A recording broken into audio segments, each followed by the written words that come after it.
What is going on, everybody? How is everybody doing today? Welcome back here today to JustBallin, and let's just talk about the NBA, which is in full swing right now. Sorry for not getting a video up to you guys on Friday. I was at a wedding, so we're going to recap some of the stuff that happened on Thursday and Friday. And there's been a ton going on in the NBA right now. I'm sure that you're feeling an overreaction, maybe in a good way about your team or a bad way, or maybe something about a specific player that's been playing good or bad. Let's just talk NBA right now. So I think a notable thing that happened on Thursday was the Dallas Mavericks beat the San Antonio Spurs 120-109. This was Klay Thompson's first game with the Dallas Mavericks, and he was on one. He had 22 points. Everything was going down for him. He knocked down 6 out of his 10 three-point attempts. He was crashing the boards and also active on the defensive side of the ball, getting 3 steals in this game as the Mavericks looking to carry that momentum from going to the NBA Finals last year over to this year's season. Derek Lively did come off the bench, which I thought was interesting. Some people were saying that Gafford was going to start. He came off the bench but played more minutes than Daniel Gafford. Luka did his thing, getting 28 points, and if you could still win by 11 with Kyrie Irving going 6 of 17 from the field, that is great. Victor Wembanyama, though, had a brutal start to his sophomore year campaign, going 5 of 18 from the field, 1 of 8 from 3.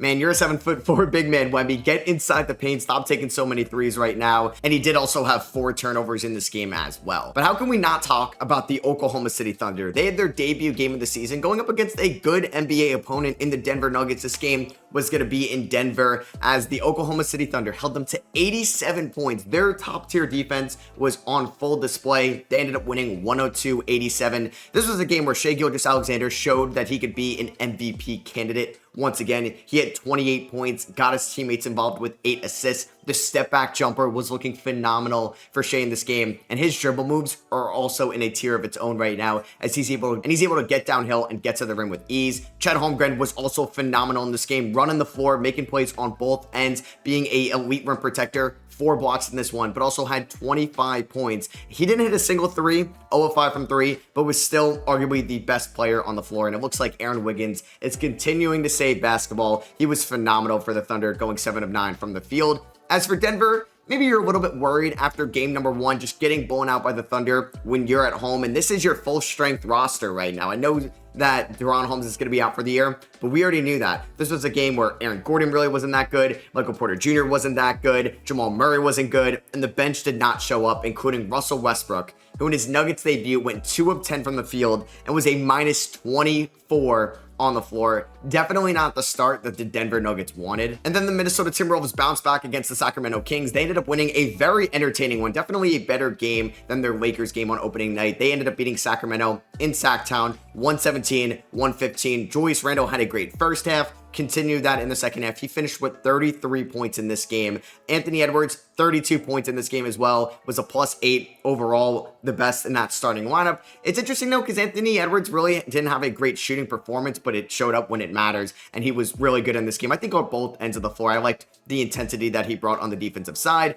For Sacramento, I'm really shocked that they ended up blowing this game because Sabonis was great. DeRozan was great in his Kings debut, in my opinion. I thought Keegan Murray was really good as well, which is definitely a nice sign for Sacramento that he's going to be this aggressive on the offensive end of the floor. Maybe you would have liked a better game from De'Aaron Fox and definitely from Kevin Huerter and Keon Ellis, and Malik Monk did play well off the bench. But yeah, I would say this is a disappointing start to the season for Sacramento because this is definitely a game they could have won. Now, this game was an amazing one. We had the LA Lakers beat the Phoenix Suns last night, 123-116. The Lakers are 2-0 on the season, and they're up there with the Boston Celtics that have had probably the most impressive wins so far in this league. Yeah, the Thunder are definitely going to be up there, but the Lakers, man, under JJ Redick, this feels like a completely new team. The vibes are different in this locker room. The offensive half court looks so much more in flow, and it looks like these plays are just designed so much better. And what I love is they are running this offense through Anthony Davis. We know that LeBron James is number 1 all time or number 2 all time, but Anthony Davis right now is probably better than LeBron James at this point in their careers. So let's go to Anthony Davis, man. Another monster performance for AD after having a monster performance on night 1.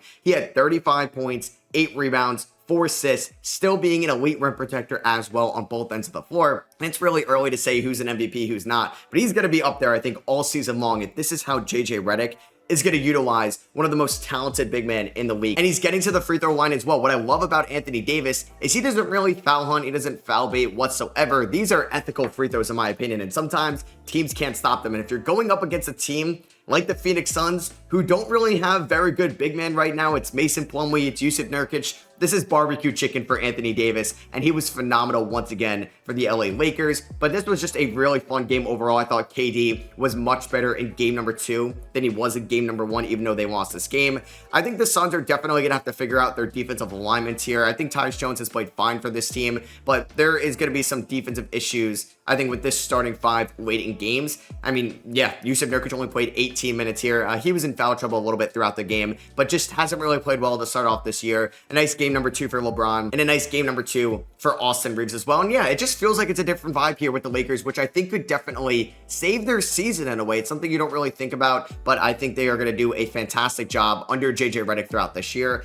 I thought they were going to be a fringe playoff team. I think they've looked very impressive off the start, like beating Minnesota, who a lot of people really like this year. Same with the Phoenix Suns, is definitely the best possible start for the LA Lakers. And you hope they can get a little bit more healthy as well with Jared Vanderbilt coming back hopefully soon. But yeah, this was definitely a nice start for the LA Lakers this year, even though Bronny James is going to be going back to the G League after their road trip here. One of the more entertaining games too was the Atlanta Hawks versus the Charlotte Hornets. I think with these division teams playing against each other, if you're going to get LaMelo Ball versus Trae Young on your TV, I think it's must watch, right? LaMelo Ball had 34 points after having a great game number 1 against Houston, carried that momentum into game number 2, 34 points. He did have 5 rebounds, 4 assists, 50% from the field, 9 of 14 from 3. Now, yeah, he was trying to do a lot as really the main shot creator, the main playmaker. He did have 10 turnovers in this game. He is definitely not the reason they lost 125-120. There's only so much he can do with Brandon Miller hurt. Miles Bridges is going to give you, I think, inefficient minutes at times. And Trey Mann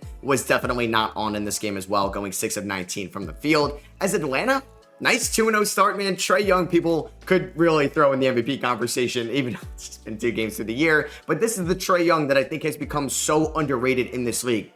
Being able to put up 38 points, 10 assists, 4 steals a night. He did have 7 turnovers as well, but as someone that's going to have the ball as much as he does, with the usage rate that he does as well, Trae Young has been phenomenal for the Atlanta Hawks this season. DeAndre Hunter had a really good game in this one as well. He had 24 points. He was getting to the rim, getting downhill, and getting to the free throw line, which I think is going to be huge for them going forward. Onyeka Okongwu did not have as good of a game here, but something I'm just eyeing. He's playing more minutes than Clint Capella, which I love to see. He had 26 minutes to Clint Capella's 22. As Atlanta is 2-0 to start off this season. How about the New York Knicks bouncing back, right? Man, it felt like the sky was falling in New York after just playing horribly against the best team in the league with brand new faces in the starting lineup like Karl-Anthony Towns and Mikal Bridges, and everybody in this starting 5 played phenomenal for the Knicks on Friday night when they blew out the Indiana Pacers, who were in the Eastern Conference Finals, 123-98. Mikal Bridges had 21 points. OG Anunoby had 14 points. 21 for Cat. He also had 15 rebounds. 26 points for Jalen Brunson. He shot better than 50% from the field. Josh Hart, just showing why he could play winning basketball.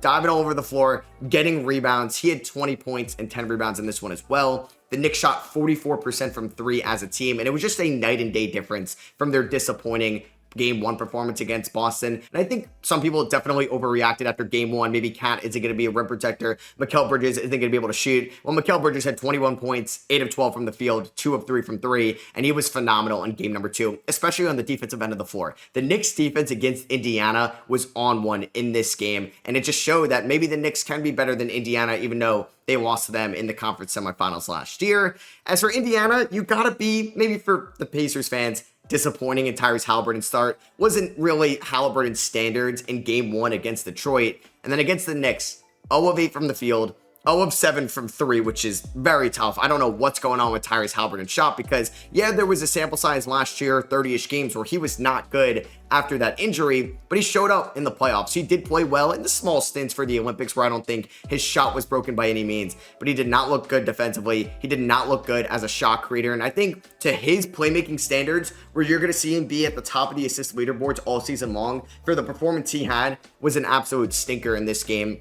I think Siakam was really bad as well, just didn't look as aggressive as he needed to be. When Halliburton's off, this is when Siakam needs to step up and carry this Pacers team because he's getting paid like that and somebody that should be a top option on this team. I do wonder if we're going to see Benedict Mathurin into the starting lineup soon because he's off to a good start offensively, playing well against Detroit and the Knicks. Will he replace maybe Aaron Nesmith, who feels like he's not carrying over that playoff momentum to the season? And same thing with Andrew Nembhard as well. So, I mean, it's only 2 games for the Pacers. 1-1 is, yeah, you're fine to start off that year. They definitely could have lost against the Detroit Pistons, but I do wonder if they're going to make a lineup change maybe sooner than we think and get Benedict Mathurin into the starting lineup. I'm liking what I'm seeing out of Jarvis Walker in game number 2. I just hope he gets these consistent minutes going forward, because if you're just too inconsistent with it, he's never going to have that confidence to be someone that you can rely on for 20 plus minutes a night. All right, can I say I'm shocked by the Chicago Bulls start? They definitely could have beaten the Pelicans, but the Pelicans played better than them in their first game of the year, but they just beat the Milwaukee Bucks 133-122 in Milwaukee. I think a lot of people were throwing out dumb things on Twitter saying Kobe White's 2024 campaign flash in the pan. Now, he shut everybody up after his poor game 1 performance with a 35-point performance plus 16, team high in this one for the Chicago Bulls. 12 of 20 from the field, 7 of 13 from 3. The step backs were there, the catch and shoots were there, and just Kobe White looked like he did last year all night long. Zach LaVine is also off to a phenomenal start, and that's got to feel good if you're the Bulls front office and Bulls fans, because, yeah, I don't think Chicago is going to be a top 8 team come the trade deadline, but if he's going to be playing like this, then Zach LaVine is definitely going to have a trade market that there was no market in this offseason. So if he could turn that around throughout the first half of the year, which is going to be great for the Bulls and their direction going forward, and that's exactly what the front office needs.